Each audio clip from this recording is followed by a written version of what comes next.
Bueno, muy bien, muy bien. Buenas noches a todos, espero que estén bien. Bueno, este es el último retiro presencial del invierno. Empezamos hoy como primer día, o sea que después de la charla sería importante que mediten cada uno en su casa. Y este retiro tiene un tema que es bastante interesante, que son los anusayas o las tendencias subyacentes. Y vamos a hablar en las tres charlas del Dhamma que tenemos en este retiro. Vamos a estar hablando de esto, ¿sí? De las tendencias subyacentes.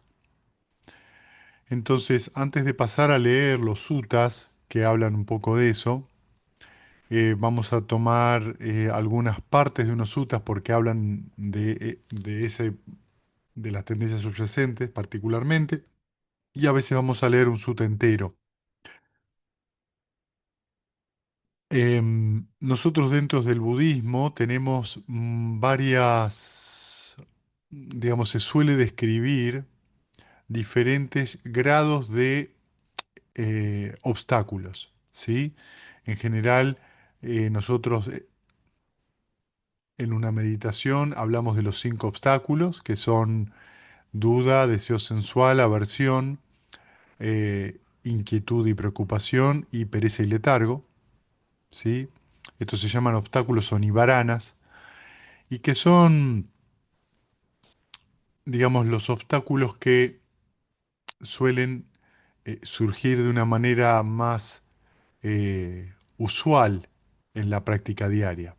Pero si nosotros observamos, nos vamos a dar cuenta que varios de estos obstáculos son también, por ejemplo, samjoyanas, ¿sí? Son también los grilletes que nos atan al continuo renacimiento.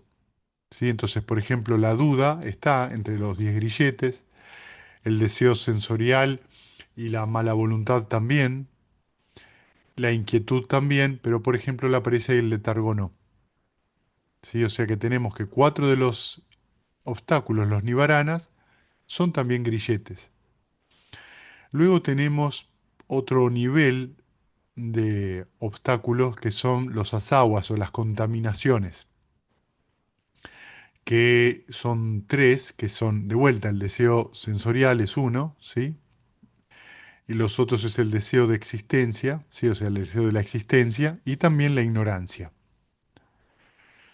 Ahí también tenemos, entonces, algunas de estas asaguas comparten, ¿sí? Comparten con los grilletes eh, relación. Luego tenemos, por ejemplo, lo que se llama los tres venenos, que es codicia, odio e ilusión, ¿sí? Digamos, avidez, mala voluntad e ilusión, que también está considerada como las tres raíces malévolas, ¿sí? Que es dosa, loba y moja en Pali, que son como la raíz de todo lo que va a surgir después como un obstáculo. Y luego después tenemos las tendencias subyacentes, que son siete, ¿sí? Que ahora se las voy a leer en un sutta que simplemente las describe, y como siempre el Buda no solo los describe, sino que describe lo que se le opone a estas siete tendencias subyacentes. Y lo que nosotros tenemos que entender de las tendencias subyacentes es, les voy a dar un símil para que tengan un poco de facilidad, que es, imagínense que la mente es como si fuera una pendiente, ¿sí? Y la tendencia subyacente es como un río que baja por esa pendiente. Es decir, que tienen cierta energía, o como si fuera un río subterráneo, ¿sí? Es un río subterráneo que va descendiendo porque la gravedad es la condición que las hace mover. Si se mueven en un nivel que uno no lo nota, Pero cuando hay determinadas condiciones que confluyen, surge esa tendencia subyacente. ¿Sí? Como si en el medio de la montaña de golpe hay un agujero, ¿sí? O una cueva y el agua sale por ahí. ¿Sí? Entonces el agujero, la cueva, es la condición para que surja la superficie.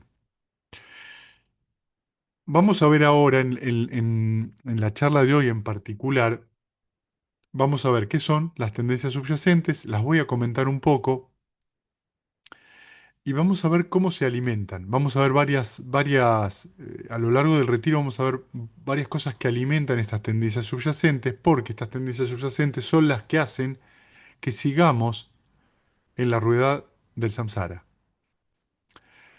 La rueda del samsara tiene siempre dos significados. Uno es la rueda que nos lleva de una vida a la otra. Y la otra, importante, es un funcionamiento de la mente que podríamos decir que es samsárico, que tiende a producir, a producir todo el tiempo, es decir, a buscar la continuidad de la existencia o de la tendencia habitual. Cuando hablamos de existencia o hablamos de la tendencia habitual, hablamos de esos filamentos que nosotros llamamos personalidad y que creemos que esa personalidad somos nosotros y no una sucesión o una serie de tendencias que están alimentadas por la justificación y por la avidez, o sea, por apego y avidez, que se repiten en el tiempo y hacen que nosotros seamos de cierta manera o parezcamos de cierta manera. Entonces, una persona es irascible, impulsiva, celosa, inteligente, paciente. Pareciera que una persona es eso en vez de hábitos que se manifiestan o tendencias habituales que se manifiestan. Existencia, ¿sí? ¿Qué es lo que suele pasar? Es algo siempre muy interesante, ¿no? Por ejemplo, voy a utilizar de ejemplo de vuelta a mi hijo menor. Mi hijo menor es de una determinada manera en el colegio y los maestros y sus compañeros tienen una visión de él, y cuando nosotros le llevamos cómo es, se comporta él en la casa, en nuestra casa, los maestros nos miran como raros, porque pareciera que estuviéramos hablando de dos personas diferentes. Pero en realidad es la misma persona que frente a diferentes condiciones actúa diferente. Tiene diferentes roles, además, en cada Exactamente, lugar. cumple diferentes roles. Acá es el hermano menor, el más pequeño de la casa, en la escuela es uno más, un compañero, una pareja de muchos. Entonces vemos que el rol, que es una condición diferente, que hace que uno actúe diferente. Y ustedes lo pueden observar en sus propios métiers. Cuando ustedes toman el rol de alumno o de estudiante conmigo, por ahí actúan de una manera, pero cuando ustedes se ponen en el rol de maestros que tienen que enseñar, quizás su mente responde diferente, ¿sí? Porque el rol es diferente, porque la condición mental es diferente. Entonces, con esto lo que les quiero ilustrar es que decir que una persona es así o asá es prejuzgar. Decir que yo soy así o asá es prejuzgar. Pero puedo tener ciertas tendencias, ¿sí? De ahí lo que es tan importante es prestar atención. Que la atención plena sea justamente la, el proceso mental que observe eso, especialmente cuando esas tendencias habituales nos están llevando siempre al sufrimiento. ¿Sí? Llevan a la acción, pero como esa acción está enraizada en una observación, yo soy así, esto es mío, nos lleva inevitablemente al sufrimiento. Entonces voy a leer el primer discurso que se llama, es de la Samyutta Nikaya 45, número 175, que es Anusaya Sutta, que son los discursos sobre las tendencias subyacentes. Y dice, monjes, existen estas 7 tendencias subyacentes. ¿Cuáles es 7? La tendencia subyacente al deseo sensual, la tendencia subyacente de la aversión, la tendencia subyacente de los puntos de vista, la tendencia subyacente de la duda, la tendencia subyacente al engreimiento o al orgullo, la tendencia subyacente del deseo por la existencia y la tendencia subyacente de la ignorancia. Estas son las 7 tendencias subyacentes. Ahora bien, el desarrollo del óctuple noble sendero puede llevar al conocimiento directo de estas tendencias subyacentes, a la plena comprensión de ellas y a su posterior destrucción y abandono. ¿Cuál es el óctuple noble sendero? He aquí, monjes, el monje desarrolla el recto punto de vista, producto de la reclusión, del desapasionamiento, del cese y de la maduración de la liberación. Desarrolla la recta o la armónica intención, la armónica forma de hablar, la armónica acción, la armónica forma de vida, el, el esfuerzo correcto o armónico, la atención plena y la recta concentración o la recta o armónica serenidad, que son productos de la reclusión, del desapasionamiento, del cese y de la maduración de la liberación. Este es el óctuple noble sendero, cuyo desarrollo lleva al conocimiento directo de estas tendencias subyacentes, a la plena comprensión de ellas y a su posterior destrucción y abandono. ¿Sí? Bien, vamos ahora a ir un poco punto por punto. ¿Sí? Primero hablemos de las tendencias subyacentes. La primera es la que está mencionada acá, es la del deseo sensual. ¿Sí? El deseo sensual es una de las tendencias subyacentes que está ligado siempre a, eh, está ligado a los sentidos, pero no necesariamente a la experiencia sensorial. Esto es muy importante que ustedes lo entiendan. La experiencia sensorial no es un problema, porque nosotros solo podemos vivir a través de ella, de la experiencia sensorial, es decir, de los 5 sentidos más la mente, pero cuando nosotros tenemos una experiencia sensorial, la mente suele desearla, suele anhelar que continúe esa experiencia sensorial. Entonces, cuando yo deseo que continúe, estoy en ese momento en el cual yo deseo que continúe, que hay avidez, por eso surge esa tendencia subyacente,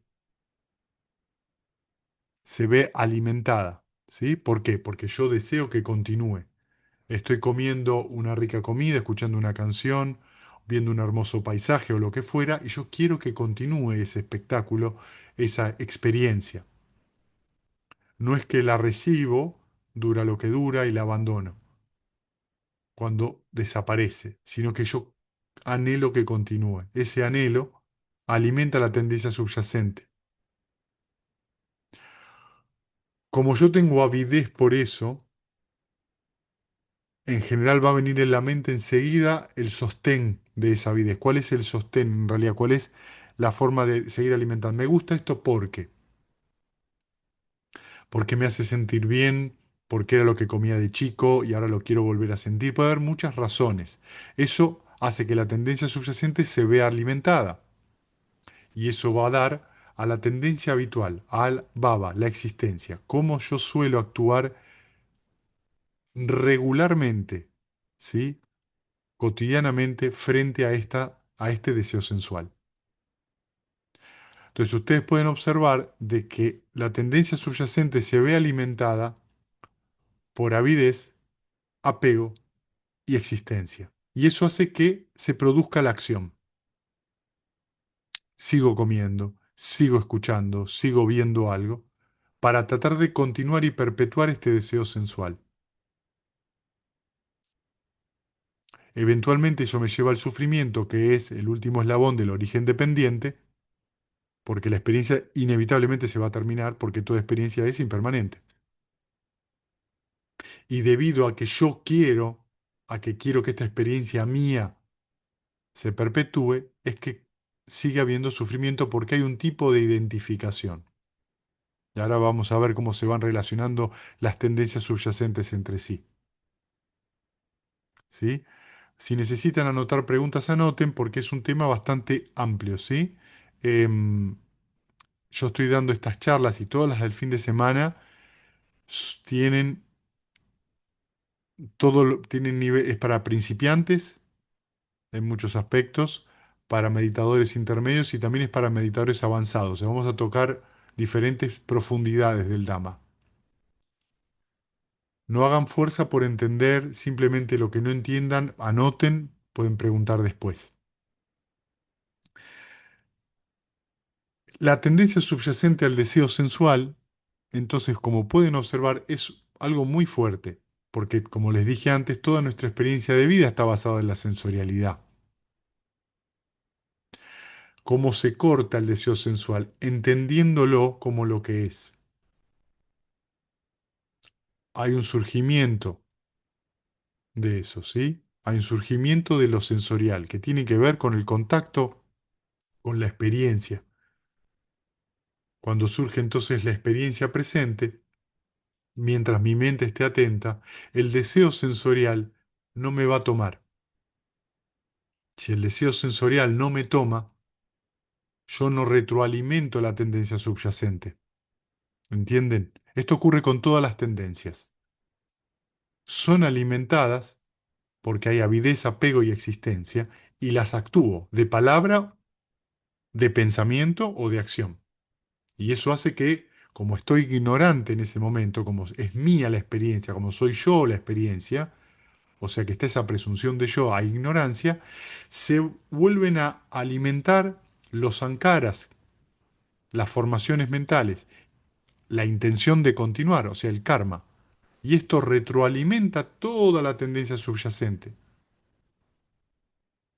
Entonces ven cómo el proceso se va retroalimentando, avidez, apego y tendencia habitual, acción, y dentro de esa acción ya hay una intención mental, verbal o física. Y eso produce que el circuito vuelva a retroalimentarse una y otra vez. ¿Qué corta con este circuito?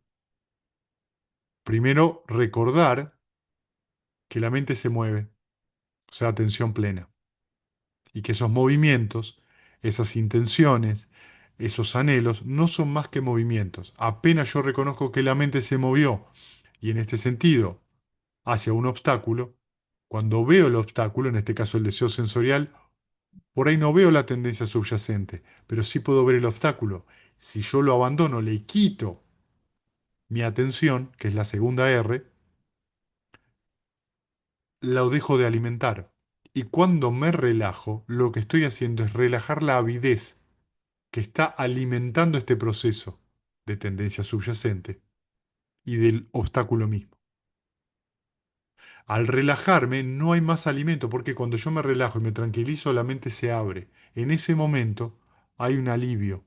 Ese alivio es una cesación del sufrimiento. Ese alivio es una cesación de la identificación que tengo con el obstáculo que surgió. En ese momento no estoy generando karma, ni bueno ni malo. En ese momento lo que está pasando es que hay cesación. Dejé, por eso siento alivio. Abandoné, me relajé. Entonces la tendencia subyacente se ve cortada, no tiene alimento. Cuando sonrío y retorno al objeto de meditación, estoy volviendo a un estado sano y estoy cultivando un estado sano. Sí, ahora vamos a ver qué relación tiene esto, ¿sí? El deseo sensorial es un deseo, digamos, la tendencia subyacente que se corta recién en el tercer camino supramundano a la altura del Anagamin, cuando ya no tiene más tendencia subyacente por el deseo sensual. Su mente está tan elevada que ya cuando surge algún contacto sensorial, en la mente no surge reacción a eso. No es que no disfruta de una comida, es que no la anhela, es que no se produce esa, esa avidez y ese anhelo por esa experiencia, sino que solo ocurre. ¿Sí? Luego tenemos la tendencia subyacente a la aversión. La tendencia subyacente a la aversión es lo contrario. ¿Sí? A la tendencia subyacente a la aversión y también se corta en el tercer nivel, en el tercer camino supramundano. ¿Sí? Lo que tengo acá es lo contrario, es una experiencia en este caso desagradable que me hace surgir en la mente, no quiero vivir esto. Como funcionamiento es igual que el deseo sensorial, pero al revés. En realidad, lo que suele ocurrir es que como rechazo lo que estoy viviendo en el presente, mi mente automáticamente busca algo que me haga sentir bien. Por eso suelen estar entrelazadas, ¿entienden? Entonces yo llego de trabajar agotado y estresado, lo único que quiero es comer. Pero no comer, es encontrar placer en el comer. Entonces ese deseo sensorial ya está instalado. Quiero ver una serie. Ya la mente está en esa, ya tiene avidez por el deseo sensorial debido a la aversión. ¿Por qué es tan importante esto? Porque esto nos muestra cómo funciona, por ejemplo, la mente de alguien que es adicto a cualquier cosa. En general, el adicto tiene una sensación muy desagradable que la tapa con una sensación agradable, sin entender que la sensación agradable y desagradable es parte de la vida y lo que hay que hacer es entender eso. Pero como reaccionamos a la sensación agradable y desagradable, ¿cómo reaccionamos? No me gusta, no lo quiero. Si me gusta, si quiero, quiero más, es que se inicia este proceso otra vez, que no es ni más ni menos que el origen dependiente. Entonces, debido a esa condicionalidad, es que yo continúo pisando la misma piedra muchas veces. ¿Qué corta con este proceso? La atención plena. Reconozco que a mi mente no le gusta, reconozco la reacción, no le gusta. Bien, fantástico. Si yo puedo reconocer que eso no me gusta y hago las 6 R's y vuelvo a meta o a Karuna o al objeto de meditación que sea, la mente se va a serenar. Desde ese estado mental puedo quedarme un minuto en meta. Puedo volver a observar cómo me siento luego de ese minuto de meta y quizás no actúe igual que siempre.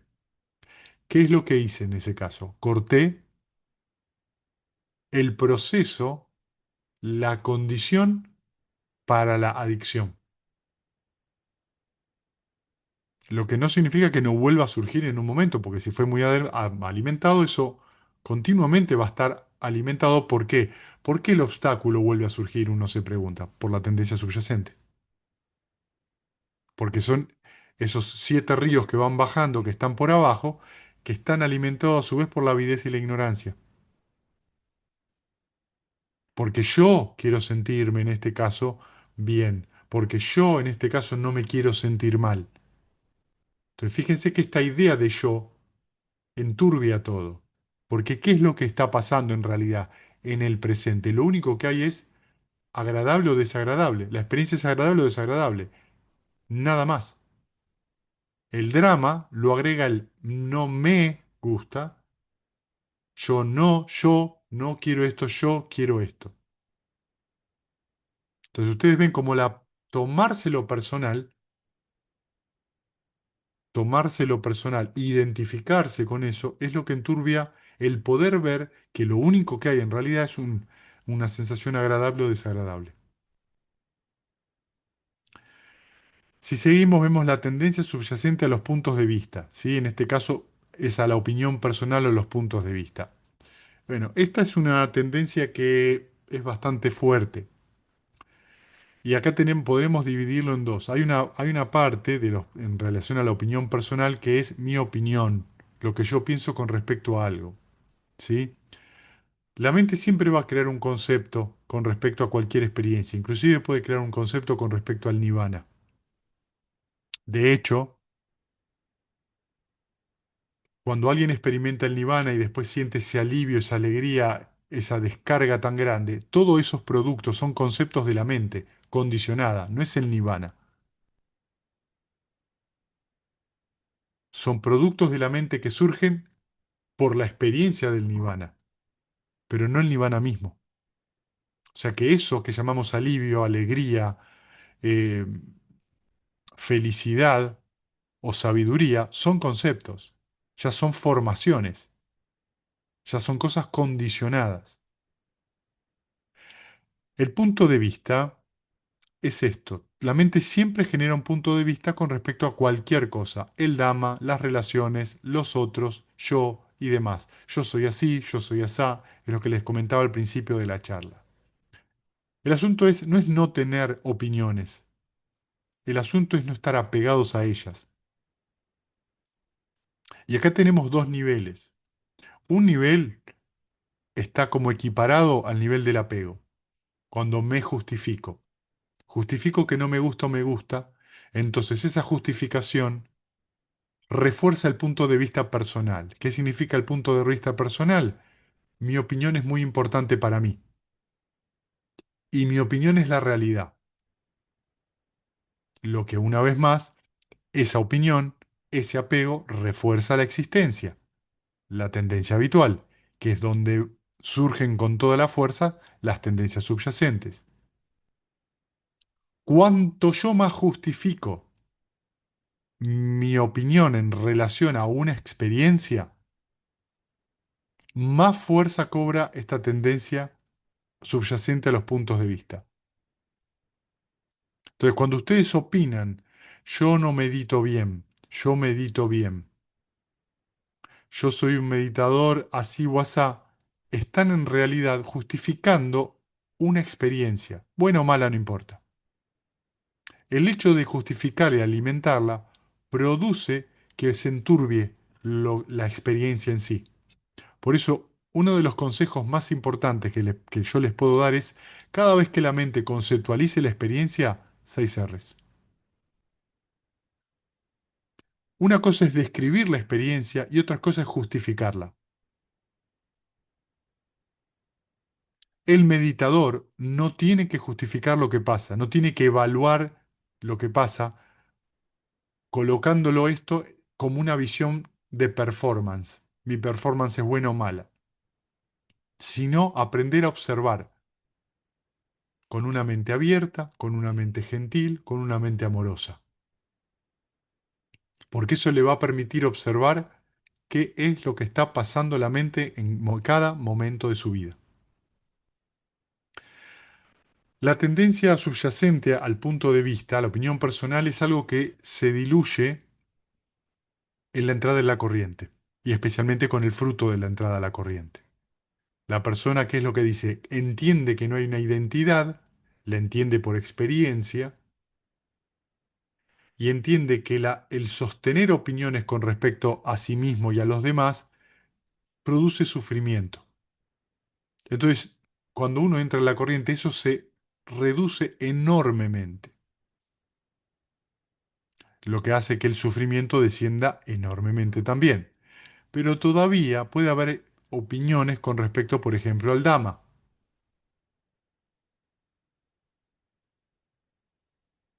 Pueden existir opiniones con respecto al Dhamma, que es correcto, que no, y puede haber inclusive todavía momentos de identificación. Pero hay una gran cantidad de energía que antes se destinaba a sostener los puntos de vista que se derrumbó. Uno entiende que el sostén de punto de vista no hace que la mente esté libre y no hace que uno vea más claramente la realidad como es, sino todo lo contrario, lo enturbia. Entonces, la entrada en la corriente permite este alivio porque justamente deja de haber una creencia en una identidad. Todavía no está liberada la visión del yo, pero sí el de identidad. Cuando hablamos del yo, hablamos de ninguna identificación con los 5 agregados como procesos. Después tenemos la tendencia subyacente a la duda. La tendencia subyacente a la duda es lo mismo que el punto de vista. Se abandona cuando uno entra en la corriente y sobre todo con el fruto. ¿Por qué? Porque la duda siempre está basada, esencialmente, en la idea de yo. ¿Por qué? Yo soy bueno meditando, yo soy malo meditando. Cuando estoy meditando, ¿estoy en este yana o estoy en aquel? ¿Es correcto esta forma de meditar o no? Cuando yo voy a actuar de una determinada manera, ¿esta es la forma buena de actuar o la mala? Todas estas dudas están alrededor de quién? De yo, de mí, de mío.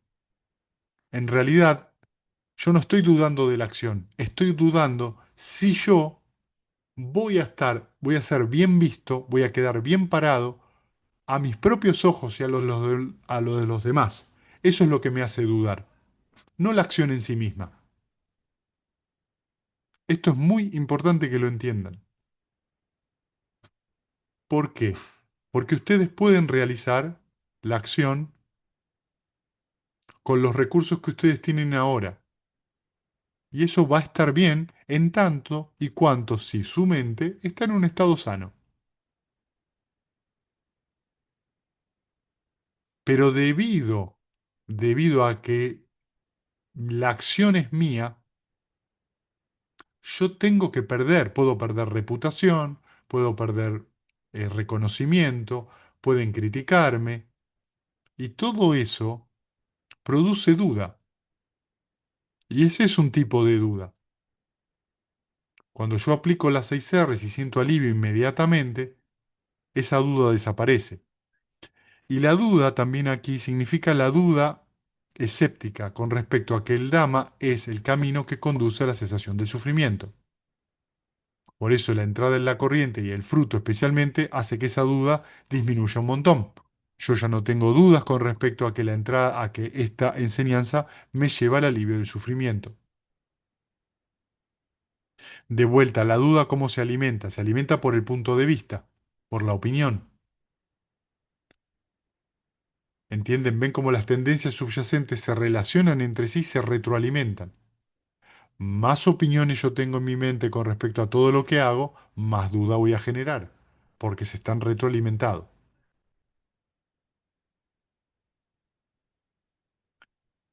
Luego tenemos la tendencia subyacente al engreimiento. El engreimiento es el orgullo, ¿sí?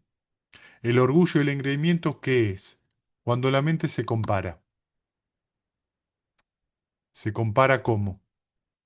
Se compara, yo soy bueno en esto y él es malo. Yo estoy mejor ahora que antes, y eso es una comparación. Yo estoy peor que antes, eso es una comparación. Yo soy mejor, yo soy peor que la otra persona, o yo soy igual que la otra persona. Superior, igual o inferior es esta tendencia subyacente. ¿Por qué? Porque estoy construyendo un concepto. Superior, igual o menor. Entonces, esta tendencia es muy fuerte. Es una de las más fuertes, porque acá no solamente está incluido yo, el yo está sostenida por esta presunción del yo, sino lo mío. Es en general a partir de esta tendencia que se alimenta el punto de vista y la duda.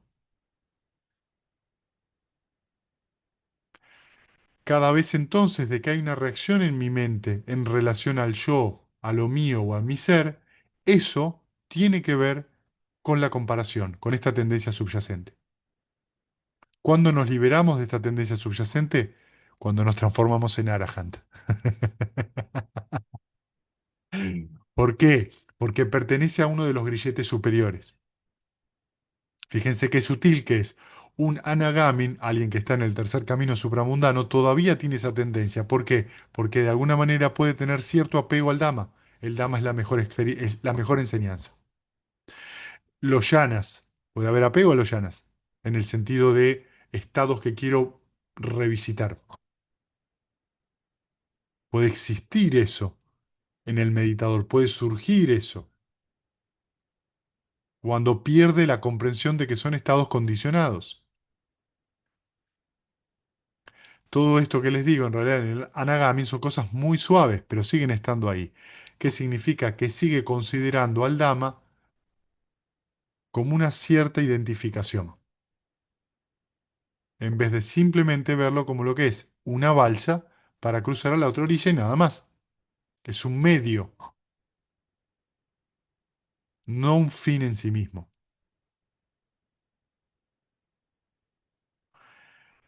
Entonces hay que ser muy paciente porque esta mente que compara es muy fuerte. Luego tenemos la tendencia subyacente al por la existencia, ¿sí? Entonces acá tenemos a Baba Anusaya, ¿sí? Es decir, la existencia. Y esto es la relación que tenemos con las tendencias habituales. La relación que hay entre la tendencia subyacente y la tendencia habitual. ¿Cómo nos solemos ver? ¿Por qué es tan fuerte? Primero porque está alimentado por el karma, por nuestras intenciones. Y segundo, es difícil de ver. Una de las cosas más difíciles de ver es cómo uno actúa habitualmente. ¿Por qué es difícil de ver? Porque estoy tan identificado con esa piel que no me la puedo ver. Es muy complicado. Se necesita una mente como muy tranquila y muy aguda para observar. ¿Entienden por qué entonces la meditación es una herramienta fundamental? ¿Por qué los retiros son fundamental? Porque cuando la mente entra lentamente en esos estados cada vez más profundos de samadhi, podemos empezar a ver cómo surgen los obstáculos o las tendencias sin identificarnos.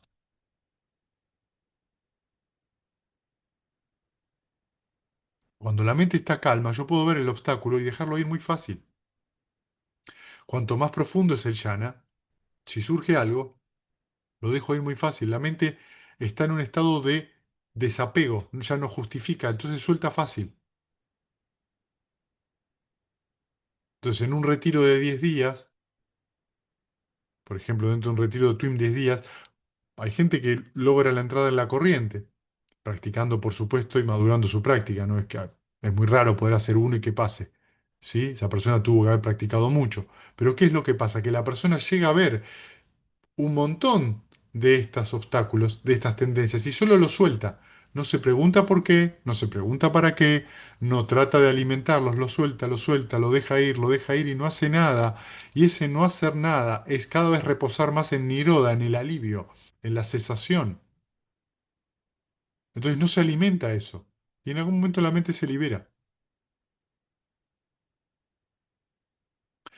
La tendencia habitual, la existencia, es también algo que solo nos vamos a liberar siendo arahants. ¿Por qué? Porque inclusive el Anagami todavía tiene un sutil deseo de existencia y va a renacer en las moradas puras. ¿Sí? Las moradas puras están dentro de lo que es el cuarto yana, donde solamente viven Anagamis y Arahants. Todavía hay un cierto apego, un cierto tinte por los estados más sutiles de la meditación. Y luego la última es la tendencia subyacente a la ignorancia, que también se libera solamente en el nivel del Arahant. ¿Qué es la ignorancia? La ignorancia de las cuatro nobles verdades, es decir, la presunción de un yo. Entonces fíjense que las cuatro nobles verdades son dos pares, dukkha, tanja, nirodha, maga. Porque surge dukkha, ¿cómo surge dukkha? Por tanja, por la avidez. Es decir, cuando hay avidez, hay sufrimiento. Y luego tenemos Niroda, la cesación de dicho sufrimiento, y el camino que conduce a esa cesación del sufrimiento. Entonces nosotros tenemos que las cuatro nobles verdades son a su vez dos pares condicionados. Ya hay una dependencia o codependencia, una codependencia originante.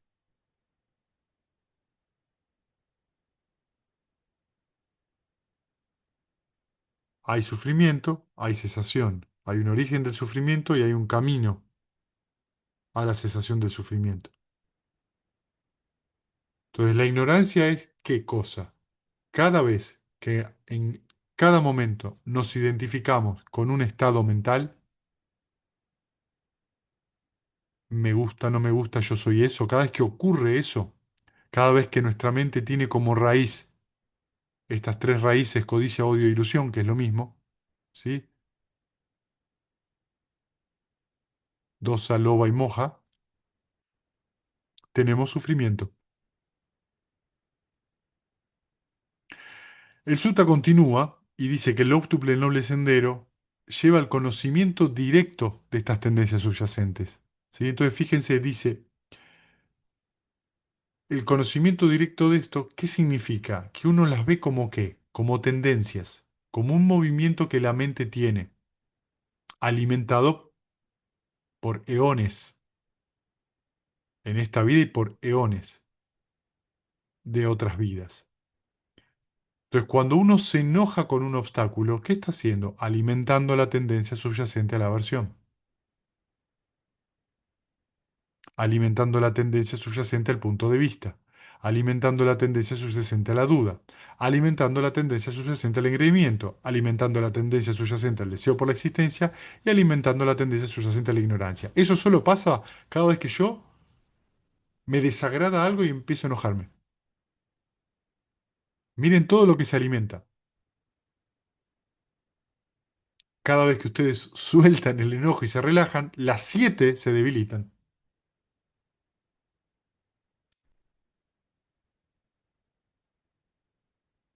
¿Sí? Entonces, dice, puede llevar al conocimiento directo de estas tendencias subyacentes a la plena comprensión de ellas, es decir, que se comprende de qué se trata el anusaya, la tendencia subyacente, y su posterior destrucción y abandono. ¿Sí? O abandono y destrucción sería, en realidad. Entonces dice que el monje desarrolla el octuple noble sendero, o sea, cada uno de los 8 pasos del octuple noble sendero, que es producto de la reclusión. Y acá es interesante porque la palabra reclusión no tiene que ver con ser un recluso o un monje, tiene que ver con la reclusión de la mente. ¿Qué es la reclusión de la mente? Que la mente sea capaz de sostenerse a sí misma.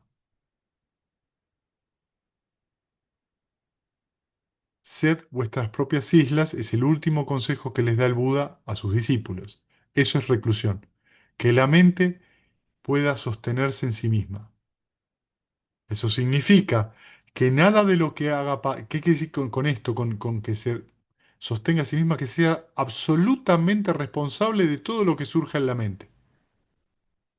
No es culpable el que está delante, no es culpable el que está atrás, no es culpable el que está a la derecha ni a la izquierda, nadie es culpable, ni uno mismo es culpable.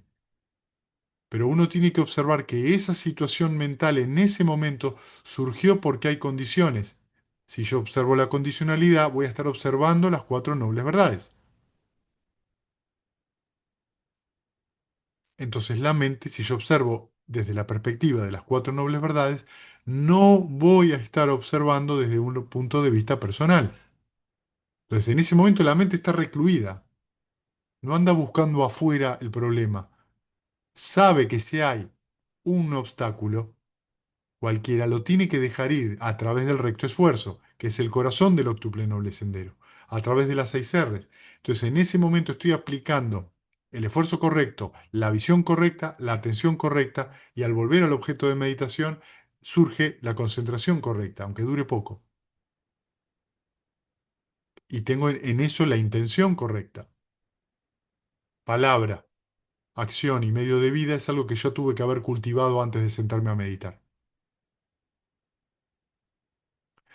Entonces, pueden ver que esto es lo que se quiere decir con reclusión. Absoluta responsabilidad. Atención. Cuando yo me critico por mi desempeño como meditador, marido, mujer, hijo, trabajador, y me critico duramente, en ese momento no hay atención plena. No estoy observando las condiciones. Estoy buscando, anhelando que alguien o me em, acepte, me apruebe, me rechace, me haga una caricia en el lomo, pero no me estoy haciendo cargo de lo que me pasa en la mente. Estoy buscando una aceptación foránea desde afuera. Eso no es la mente recluida. Eso es la mente dispersa. Entonces, los 8 pasos del octuple sendero son productos de la reclusión, del desapasionamiento, del cese y de la maduración de la liberación. Significa que hay una maduración para llegar a eso, que es a través de la práctica del octuple noble sendero, que va llevando a través de este desapasionamiento, que es que empiezo a poder ver los obstáculos de manera desapasionada, más tranquila. Me voy desencantando de esta producción mental, que continuamente me ofrece eh, las beldades y las fealdades del samsara. Eso es solamente algo que surge porque son las condiciones y nada más. Ese trabajo es 24/7. ¿Cómo puedo trabajar 24/7 en una tarea que parece a simple vista tan titánica? Sonreír. Si yo sonrío, si yo sonrío, es más fácil. Y si yo vuelvo a la mente del amor benevolente que tiene la sonrisa y vuelvo una y otra vez, no me puedo tomar las cosas de manera personal. Porque si me las tomo personal, no estoy sonriendo. Entonces alguien te puede criticar cómo haces la ensalada y vos no te enojás. Y entendés que el otro tiene otro gusto. No te vas a poner a patear tachos de basura por eso. ¿Sí? Alguien te dice que no le gusta tu manera de trabajar y vos sonreís porque la persona puede tener cualquier opinión. Eso no significa que no lo vayas a escuchar, significa que hay que estar atento a la reacción de la mente, porque es muy rápida. Por eso la sonrisa ayuda a tomarse las cosas más livianas. Y estamos viendo, hablando acá de cosas bastante heavy, son bastante profundas, pero la sonrisa lo vuelve todo más un juego. Entonces, el cultivo de la mente, el desarrollo del camino, es divertido. Y no es una cuestión de acertar, no es una cuestión de lograr, no es una cuestión de ganar, es una cuestión de jugar. Y en algún momento, no jugar más, pero seguir sonriendo. Bien, y ahora les voy a leer un fragmentito nada más del Madhupindika Sutta, el Majjhima Nikaya número 18, que es el pastel de miel, que ya lo hemos leído, pero quiero leerles porque habla de esto, ¿sí? El Buda, en una situación donde un rey le pregunta, un rey no, un jefe de clan, que era su suegro, le pregunta cuál es la, ¿qué proclama el Buda? ¿No? Entonces el Buda le dice esto. Amigo, yo afirmo y proclamo tal enseñanza por la cual uno no riñe con nadie en el mundo, con sus dioses, sus maras y brahmas, y en esta generación con sus recursos y brahmanes, sus príncipes y sus plebeyos, tal enseñanza por las que las percepciones no subyacen más en el brahman que se mantiene apartado de los placeres sensoriales, sin desconcierto, despojado de preocupación, libre de avidez por cualquier tipo de ser. ¿Qué es lo que está diciendo acá el Buda? Que él proclama una enseñanza que no pelea con nadie, es pacífica. Vos podés opinar lo que quieras. Y no es, digamos, tiene todo un contexto esto, porque el rey que le hace esta pregunta, como era su ex suegro, sabía que el Buda había abandonado a su hija y a su nieto para irse no de fiesta, sino a ser el Buda. Y le tenía bastante bronca. La respuesta es clara. Mirá, mi enseñanza no pelea con nadie. Y la enseñanza es que no pelea no solo con nadie, con ningún dios, o sea, ningún otro credo pelea, ni con Mara, o sea, ni con el tentador, con otros reclusos y brahmanes, ni con príncipes y plebeyos. No pelea con nadie. ¿Sí? Entonces dice que la enseñanza por las que las percepciones no subyacen más en el brahman que se mantiene apartado de los placeres sensuales. Es decir, que no se apega a la data sensorial. No es que no la vive, ¿entienden? Lo vive porque no vivimos así, solo que no se apega. Entonces no hay percepciones que subyacen a eso. Y despojado de preocupación, no está ansioso. No hay problema, no estoy preocupado. Si a vos no esto que yo digo no te sirve, no hay problema. Si a vos no te gusta la manera en la cual yo cocino, no hay problema. Libre de avidez por cualquier tipo de ser. ¿Qué significa eso? Libre de avidez por cualquier tipo de existencia. Sea en cualquiera de los planos del samsara, ¿sí? El plano infernal, fantasmas, animales, asuras, humanos, los 6 planos de los dioses, los planos de los brahmas, que son, corresponden a los 4 yanas, o los inmateriales, que son los 4 ayatanas. Y también en un nivel micro pequeño es cualquier avidez por cualquier tipo de existencia. ¿De qué? De tendencia habitual.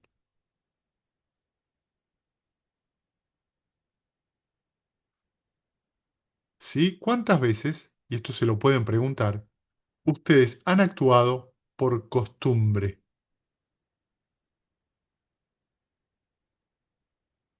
sin darse cuenta que esa costumbre es la que los lleva una y otra vez a vivir los mismos resultados? Entonces uno se muda a Alaska y no tiene contactos con humanos y sin embargo encuentra un alce que se comporta igual que mi ex marido. ¿De verdad? ¿O es uno? Y esto es muy importante darse cuenta. Creo una nueva relación con una nueva pareja, con un nuevo amigo y me encuentro con los mismos problemas. ¿Por qué? ¿Toda la gente es igual o es esto? Baba, mi tendencia habitual. Actúo por costumbre, sin prestar atención y tengo los mismos resultados con diferentes personas.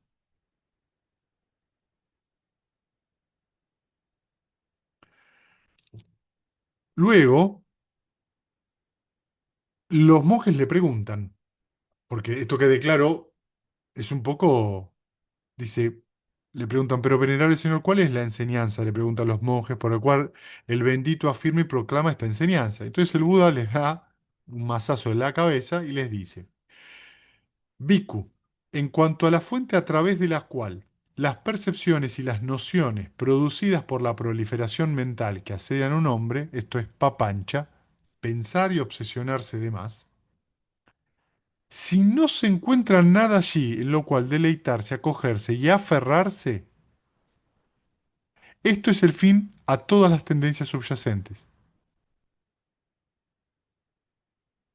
Codicia, aversión, opiniones, duda, vanidad o orgullo, deseo de ser, ignorancia.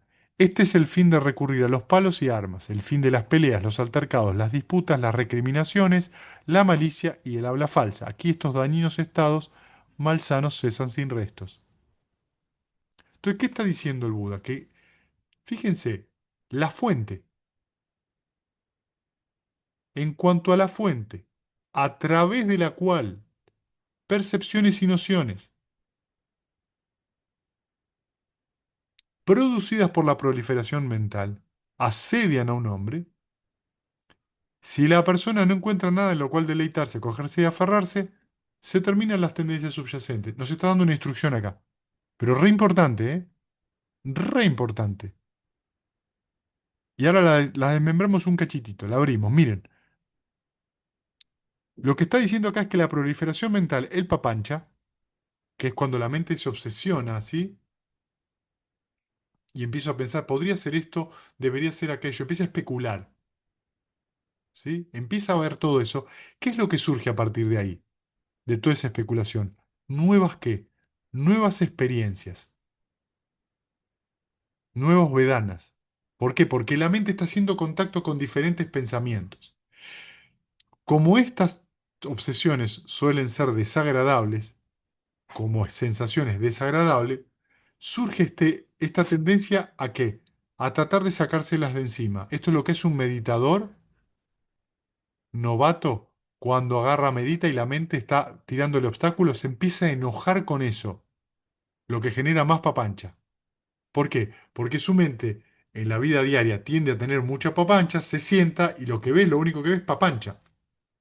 Porque no cuida su mente en la vida diaria, no está prestando atención y se va con el deseo sensorial mental de pensar sobre, especular sobre. Entonces cuando se sienta a meditar, cuando no está entretenido con la tele, cocinando o haciendo otra cosa, se siente y la mente está saltando. Pero la mente estaba saltando antes. Lo que pasa es que estabas distraído.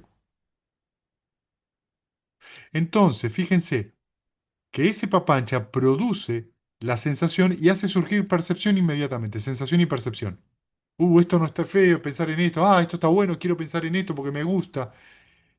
Cuando eso sucede y empiezo con los me gustas y no me gustas, ¿qué empiezo a hacer? A deleitarme, a acogerme y a aferrarme a eso. ¿Qué es deleitarse, acogerse y aferrarse? La tendencia emocional habitual. Entonces todas las tendencias subyacentes se retroalimentan. Vemos acá entonces cómo el papancha es una de las causas de que las tendencias subyacentes sigan alimentándose una y otra vez. Vemos cómo, y acá les cuento una pequeña anécdota del retiro de junio, uno de las participantes del retiro se me acercó, creo que era el día 4 a la entrevista y me cuenta, en el día 1 me había contado una experiencia de una vida pasada.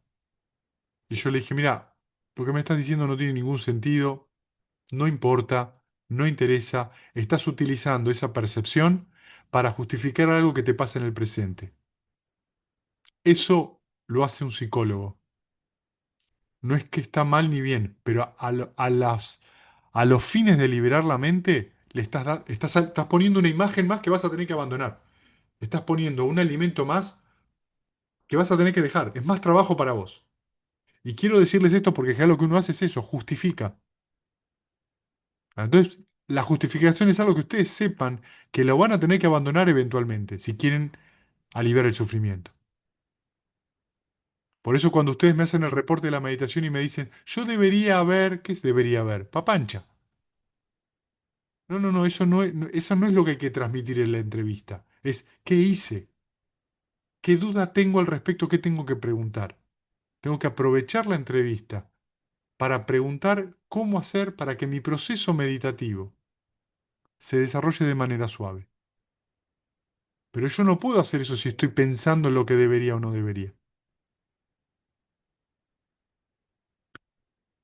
Al cuarto día, después de que su retiro fuera considerablemente muy bien, me traen un reporte, una cosa que había entendido. Ajá. Y cuando me dice que una cosa había entendido, enseguida me la justifica. Yo le dije, mira, tenés que dejar ir la idea de por qué te pasa lo que te pasa. No importa por qué te pasa lo que te pasa. Simplemente te pasa. Cuando vos dejas ir el por qué, estás dejando de alimentar la tendencia subyacente a la opinión, la tendencia subyacente a la duda, la tendencia subyacente a la ignorancia, la tendencia subyacente al engreimiento, la tendencia subyacente a la existencia, a la continuidad de esta característica de ser la persona que entiende lo que le pasa. Porque yo entiendo lo que me pasa, porque te lo justifico. No, en realidad no lo estás entendiendo, por eso lo justificás. Porque si vos entendés, haces así. Lo soltás y nada más. Eso es entender, eso es sabiduría, eso es ver las cosas claras. Bueno, después la persona tuvo una experiencia maravillosa. En el retiro me hizo caso, raro, no en ella, digo raro en general, y cambió y se dio cuenta. Entró en la corriente al día siguiente. Entonces lo que nosotros tenemos que darnos cuenta, la cantidad de freno, eso es como poner el pie en la rueda para frenar la bicicleta. Estamos andando en bicicleta con el pie en la rueda. Pero cuando nos justificamos, ¿qué nos pasa? Ay, me siento bien, me siento en casa. Yo me quejo y si mi tendencia es a la queja, me siento en casa. ¿Qué es me siento en casa? Es mi manera habitual de reaccionar, es mi tendencia habitual. Si yo hablo de mis problemas con los demás y les tiro los problemas en la cabeza, me siento en casa. Cada vez que yo tiro los problemas recibo atención. Entonces el papancha me hace sentir que me quieren. Y lo que estoy logrando es una atención de pésima calidad. Primero porque yo no me estoy prestando atención. Y estoy intentando, al contar mis problemas a los demás de manera obsesiva, que los demás me presten atención. Inclusive, la justificación o la victimización de cualquier situación.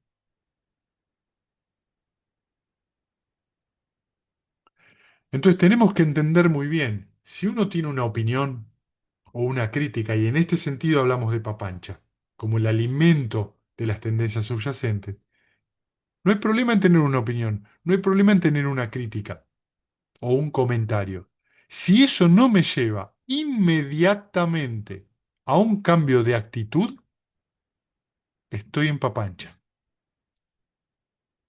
Ahora, si eso me hace, yo digo, entiendo que esto me pasa por tal, y al momento siguiente yo hago otra cosa, eso valió la pena. Porque, ¿qué hice? Algo que no me es habitual, o no hacer tal cosa.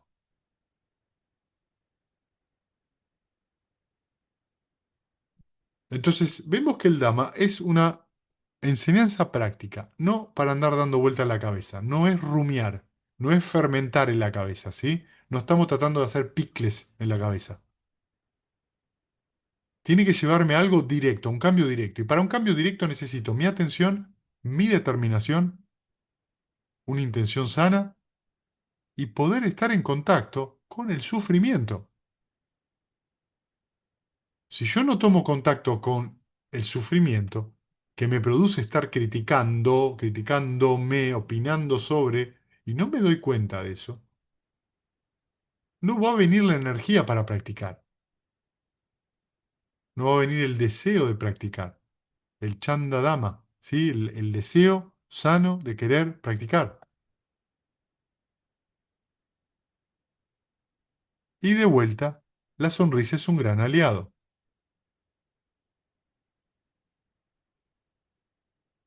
Bien, preguntas que tengan.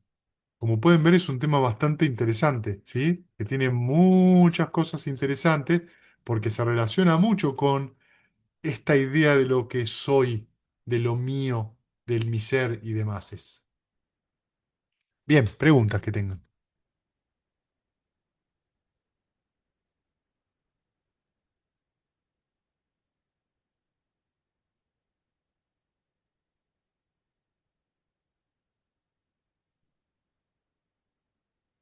¿Qué correlación? Hola, buenas Hola. noches, muchas gracias. ¿Qué correlación hay entre tendencia subyacente y lo que alguna vez hablabas de tendencia emocional habitual? La tendencia emocional habitual, que es la tendencia habitual, ¿sí? Es lo que se entiende por baba, ¿sí? Que es digamos, el décimo link del origen dependiente. Tenemos sufrimiento, su origen es nacimiento, el origen del nacimiento, la causa del nacimiento es baba, la existencia. ¿Sí? Baba, la tendencia habitual o la existencia, es lo que lleva a la acción o al nacimiento. De una vida a otra, es esa tendencia habitual la que nos va a llevar a un nacimiento afortunado o desafortunado. Entonces, si mi tendencia habitual es estar con mi mente en un plano de enojo, de mucha bronca, de emociones muy fuertes, probablemente esa tendencia me haga nacer en un plano de privación. ¿Sí? Si mi tendencia es a ser generoso, a que mi mente esté, tener más paciencia, probablemente tenga mi tendencia a nacer o como humano o como los primeros devas. Si yo además cultivo la meditación y los yanas y practico asiduamente eso, por ahí la tendencia de la mente, la existencia de la mente, tenga la tendencia a nacer como un Brahma en los planos de los yanas, ¿sí? Bien, pero esta existencia, esta tendencia habitual está alimentada por las tendencias subyacentes a través de avidez y apego y a través del karma, ¿de qué? De las formaciones mentales, de las formaciones volicionales. Esto está todo alimentado por la ignorancia. Entonces, nosotros tenemos que el karma brota, camina por todo el origen dependiente, surge en la sensación, en la experiencia presente, porque la experiencia presente que tengo es karma pasado.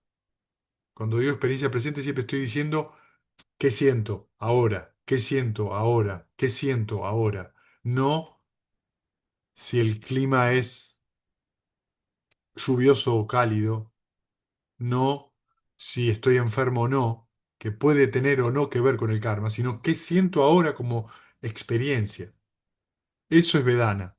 Y eso es karma pasado, vipaka karma. A partir de ahí surge avidez, apego, tendencia habitual.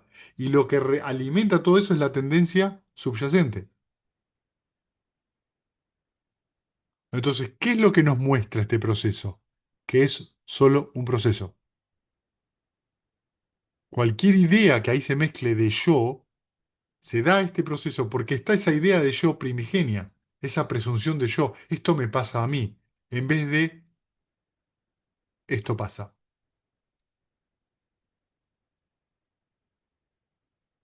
Cuando yo empiezo a ver entonces que Vedana es solo lo que hay, suceso, suceso, suceso. Cuando medito hay solo meditar, no hay un meditador, no es mía la meditación, solo hay meditación.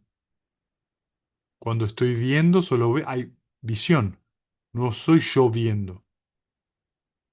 Es esta idea de que yo estoy viendo lo que produce el velo para poder ver las cosas tal cual son.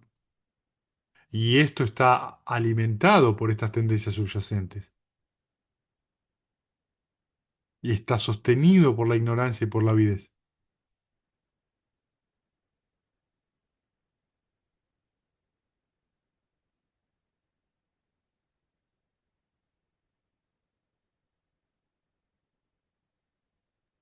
Bien, ¿alguna otra pregunta? Las tendencias latentes que se mencionan ahí son todas negativas. Sí, Eh, ¿Hay alguna descripción de alguna tendencia latente positiva? no, no hay una tendencia latente positiva. ¿Son Eh, solo cultivos? claro, exacto. ¿Por qué? Porque eso sería, por ejemplo, te voy a dar un ejemplo, está buena la pregunta que haces. Cuando vos retornás a meta y al objeto de meditación, la mente está en un estado sano,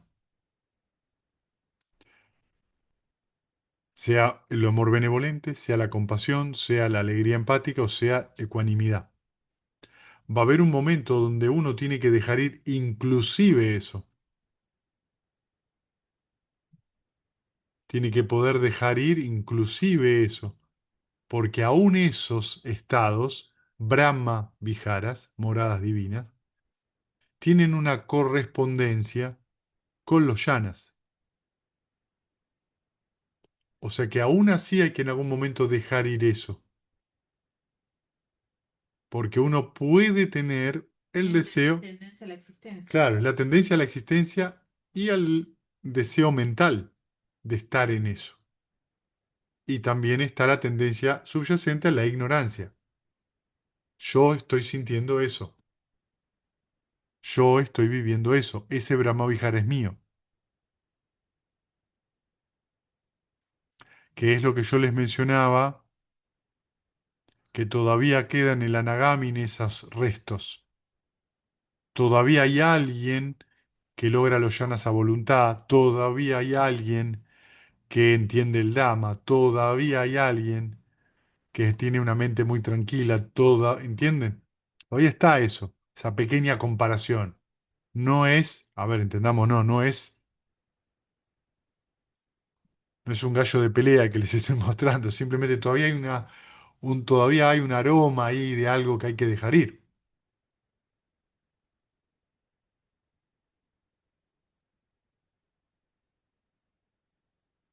Bien, ¿alguna pregunta más?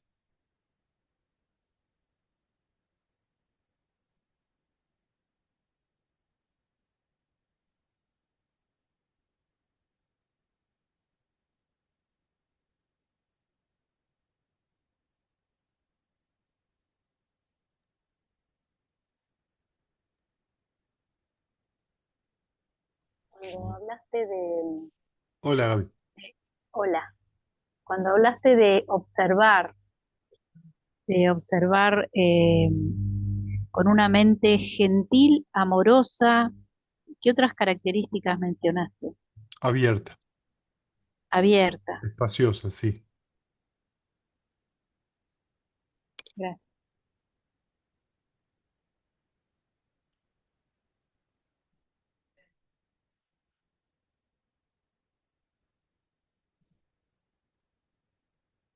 Bueno, si no hay más preguntas, compartamos méritos y nos vemos mañana, ¿sí? Que los que sufren sean libres de sufrimiento y los aterrorizados intrépidos sean. Que los afligidos se despojen de todo dolor y que todos los seres compartan este mérito que así hemos Lo que adquirido. así hemos adquirido para el logro de todo tipo de Los felicidad. seres que habitan el Todos espacio y la sean tierra, espacio y la devas y nagas de gran poder, fascinadas de gran poder, compartan este mérito compartan este nuestro y mérito que por nuestro mucho y que por tiempo mucho proteja la tiempo dispensación del protejan la Buda. dispensación del Buda. Sadhu, sadhu. Sadhu, sadhu, sadhu. Nos vemos mañana, gente. Gracias, Fede. Hasta mañana. Descansen.